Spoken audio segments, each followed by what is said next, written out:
اعوذ باللہ من الشیطان الرجیم بسم اللہ الرحمن الرحیم هل اتى على الانسان حین من الدهر لم یکن شیئا مذکورا.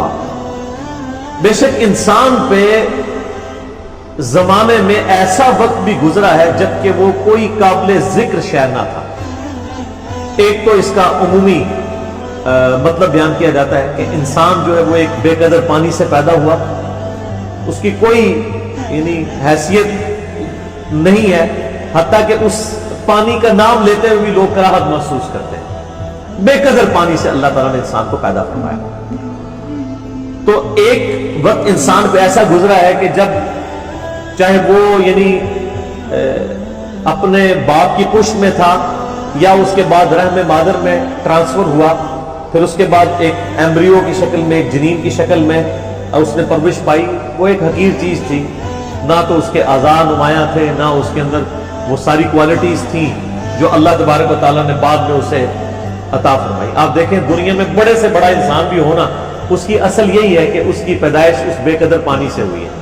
چاہے کوئی پیغمبر ہے, چاہے کوئی بڑے سے بڑا فلاسفر ہے, چاہے کوئی بہت بڑا جو ہے وہ بادشاہ ہے, چاہے کوئی بہت بڑا سپہ سالار ہے, بہت کوئی بڑا جنگجو ہے, سب کی سب کی اصل جو ہے وہ بے قدر پانی ہے. اور اللہ تعالیٰ اس پانی میں سے دیکھے کیا کیا چیزیں نکال رہا ہے, یہ اللہ کی قدرت ہے. تو زمانے میں ایک وقت انسان پہ ایسا بھی گزرا ہے جب اس کی کوئی قابل ذکر حیثیت نہیں تھی. پھر اس کے بعد اللہ تعالیٰ نے اسے جو ہے وہ آزاد دیے اور ایک مکمل انسان بنا کر جو ہے روئے ارض پہ نکالا. اور پھر جب وہ نکلا بھی اس وقت بھی وہ محتاج تھا اپنے ماں باپ کا. سب سے زیادہ محتاج انسان کا بچہ ہوتا ہے. بلی کے چھوٹے سے بچے کو بھی آپ ٹیبل پہ رکھ دینا تو نیچے نہیں گرے گا, اپنے آپ کو روکنے کی کوشش کرے. لیکن انسان کا بچہ تھوڑا بڑا بھی ہو جاتا ہے, اس کی حفاظت کرنی پڑتی ہے. اسی لیے ماں باپ کے ساتھ اس نے سلوک کا ذکر جو ہے وہ انسانوں کے لیے ہے. کہیں جانوروں کے بارے میں آپ کو یہ چیز نہیں ملے گی. اللہ تعالیٰ ان کو پیدا ہوتے ہی انڈیپینڈنٹ بنایا.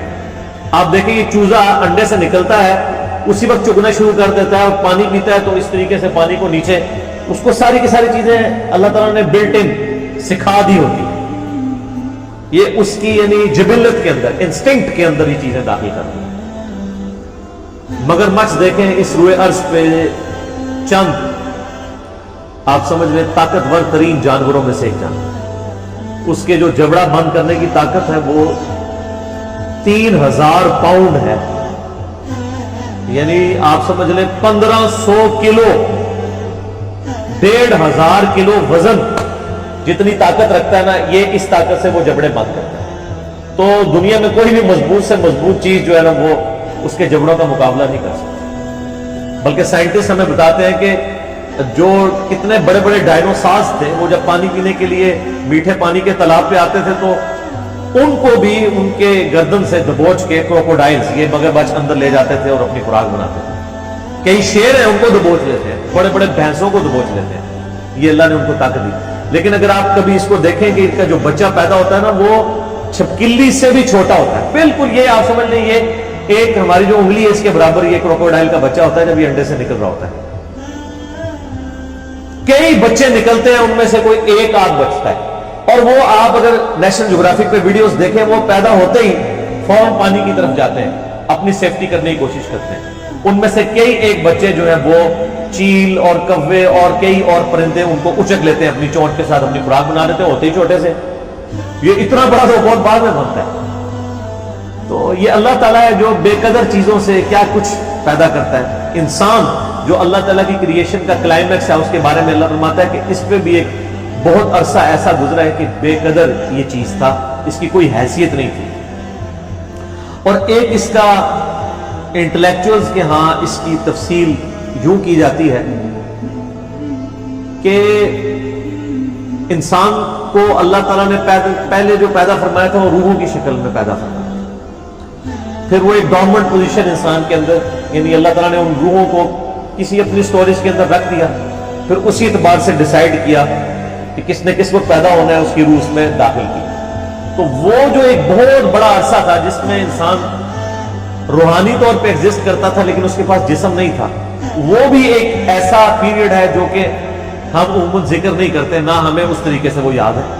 اللہ تعالیٰ نے ہماری روحوں سے عہد لیا تھا، الستو بربکم، سب روحوں نے کہا تھا قالوا بلی، لیکن ہمیں وہ چیز یاد نہیں ہے، لیکن ہم پہ وہ پیریڈ گزرا ہے۔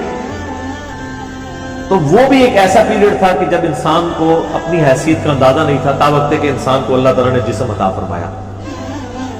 اس کو سپورٹو وہ حدیث بھی ہے جو جامع ترمذی میں صحیح سند کے ساتھ موجود ہے، مسند احمد میں بھی صحیح سند کے ساتھ ہے، دلائل النبوہ امام بیہقی کی کتاب میں بھی صحیح سند کے ساتھ ہے، مشکات المصابیح میں بھی 3 جلد میں آپ کو اللہ کے محبوب صلی اللہ علیہ وآلہ وسلم کے فضائل کے چیپٹر میں مل جائے گی کہ صحابہ کرام نے پوچھا، اے اللہ کے نبی صلی اللہ علیہ وآلہ وسلم، آپ پہ نبوت کب واجب ہوئی، کب آپ نبی بنائے گئے؟ تو آپ نے فرمایا کہ میں اس وقت بھی اللہ کے ہاں خاتم النبیین لکھا ہوا تھا جبکہ ابھی آدم علیہ السلام روح اور جسم کے درمیان تھے، ایک روایت میں آتا ہے مٹی اور پانی کے درمیان تھے، میں اللہ کے ہاں اس وقت بھی خاتم النبیین لکھا ہوا تھا، یعنی اللہ کے ڈیوائن علم ہے۔ اللہ کے پاس تو روحیں موجود ہے نا، اللہ نے پہلے ہی ڈیسائیڈ کر لیا بھائی اس روح نے محمد رسول اللہ بننا ہے، اس روح نے فرعون بننا ہے، اس نے موسیٰ بننا ہے، اس نے ابو جہل بننا ہے۔ اللہ کو تو پتہ ہے اپنے ڈیوائن علم کی وجہ سے۔ تو وہ ایک جو پیریڈ ہے وہ ہمیں یاد نہیں ہے، اس وقت ہم کوئی قابل ذکر شے نہیں، جب تک کہ دیکھیں جب تک فرعون دنیا میں آیا نہیں ہے اس وقت تک اس کی فرعونیت سے لوگ انٹروڈیوس تو نہیں ہوئے، اللہ کے ہاں تو وہ روح کی شکل میں موجود تھا۔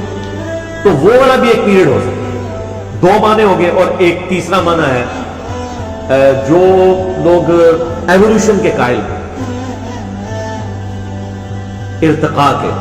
ایک ارتقاء وہ ہے جو ڈارونزم والا ہے کہ انسان جو ہے وہ جانوروں کی اولاد ہے یا چمپینزی کی اولاد ہے، یہ تو ٹوٹلی ایک حرام عقیدہ ہے، کفری عقیدہ ہے۔ مسلمانوں کے ہاں بھی ارتقاء اس حوالے سے پایا جاتا ہے، میرا اس کے اوپر یوٹیوب پہ کلپ بھی ہے، بخاری اور مسلم کی متفق علیہ حدیث ہے کہ نبی علیہ السلام نے فرمایا کہ جب آدم علیہ السلام کو اللہ تعالیٰ نے پیدا فرمایا تو ان کا قد جو ہے وہ 60 ہاتھ تھا، پھر آہستہ آہستہ قد کم ہوتے چلے گئے۔ تو اتنی ایوولوشن تو نبی علیہ السلام بھی بیان فرما رہے ہیں کہ تبدیلی انسانوں کے اندر آئی ہے۔ اب جو لوگ قرآن پاک سے اس ایوولوشن کو، جو ڈارون کی ایوولوشن نہیں ہے بلکہ جو کتاب و سنت میں فٹ ان بیٹھتی ہے، جس طرح کہ سورہ آل عمران میں بھی آتا ہے کہ ہم نے حضرت آدم علیہ السلام کو چن لیا، اور اسی طریقے سے سیدنا عمران کے بارے میں آتا ہے ان کی اولاد کو ان کو چن لیا، یعنی نبوت کے لیے۔ تو وہ کہتے ہیں آدم علیہ السلام کو بھی اللہ نے چنا ہے۔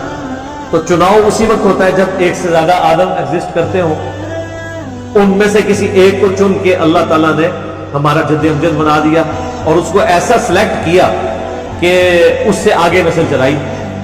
تو وہ بھی ان آیات سے، یہ میں آپ کو اسکول آف تھاٹ بتا رہا ہوں، میں یہ نہیں کہہ رہا کہ یہ عقیدہ ہے، جو ایگریڈ اپون عقائد ہیں وہ تو پہلے دو ہی ہیں، لیکن یہ بھی جو لوگ ان معاملات میں قائل ہیں وہ اس سے لیتے ہیں کہ انسان پہ ایک بہت بڑا پیریڈ ایسا بھی گزرا ہے جب تک کہ وہ اللہ تعالیٰ نے آدم علیہ السلام کو اس طریقے سے ایوالو نہیں کیا تھا۔ انسان تو آباد تھے دنیا میں، لیکن انہی میں سے پھر ایک کو چنا، خاص طور پہ حضرت آدم علیہ السلام کو، ان میں اپنی روح پھونکی۔ پہلے ایک زندگی تو تھی، آپ دیکھیں جانوروں میں بھی زندگی ہے لیکن روح نہیں ہے، بندر کے اندر روح نہیں ہے، زندگی ہے۔ یہ روح جو ہے یہ اللہ تعالیٰ نے انسان کی خصوصیت بنائی ہے، وَنَفَخْتُ فِيهِ مِن رُوحِي، جب میں اس میں اپنی روح پھونک دوں پھر تم سجدے میں گر پڑو۔ یہ اللہ تعالیٰ کا خاص امر ہے جو انسان کے ساتھ خاص ہے، اللہ کی مخلوق ہے روح۔ تو کہتے ہیں جو پہلے انسان ایگزسٹ کرتے تھے نا، وہ صرف جان والے انسان تھے، ان میں اللہ تعالیٰ نے اپنی روح نہیں پھونکی تھی، ان میں سے ایک شخص کو اللہ نے چوز کیا، اور وہ ہمارا پہلا جد امجد، ہمارا باپ سیدنا آدم علیہ السلام۔ پھر ان کی دیکھیں اس میں بھی ایک ایوولوشن، یہ تو آپ دیکھ لیں کہ بخاری مسلم میں حدیث تو بالکل واضح ہے، ویسے سورہ نساء کے شروع میں بھی آتا ہے کہ اسی سے اس کا جوڑا بنایا حضرت آدم سے، اور بخاری مسلم میں آتا ہے کہ وہ ٹیڑھی پسلی سے پیدا ہوئے۔ تو یہ بھی دیکھیں ایک انسان میں سے دوسرا انسان نکلا ہے، مرد میں سے اللہ تعالیٰ نے اس کے جوڑے کو پیدا کیا، سیدہ جو ہے حوا سلام اللہ علیہا۔ تو جو لوگ اس ایوولوشن کو مانتے ہیں، جو یعنی ڈارون والی نہیں بلکہ اللہ کو آپ جب بھی کسی معاملے میں داخل کر لیں تو وہ پھر چیز کے اوپر آپ کفر کا فتویٰ تو نہیں لگا سکتے۔ اللہ چاہے تو یہ معاملات کر سکتا ہے کہ انسانوں میں سے ایک انسان کو چوز کیا اور اس کو اس کے اندر اپنی روح پھونکی۔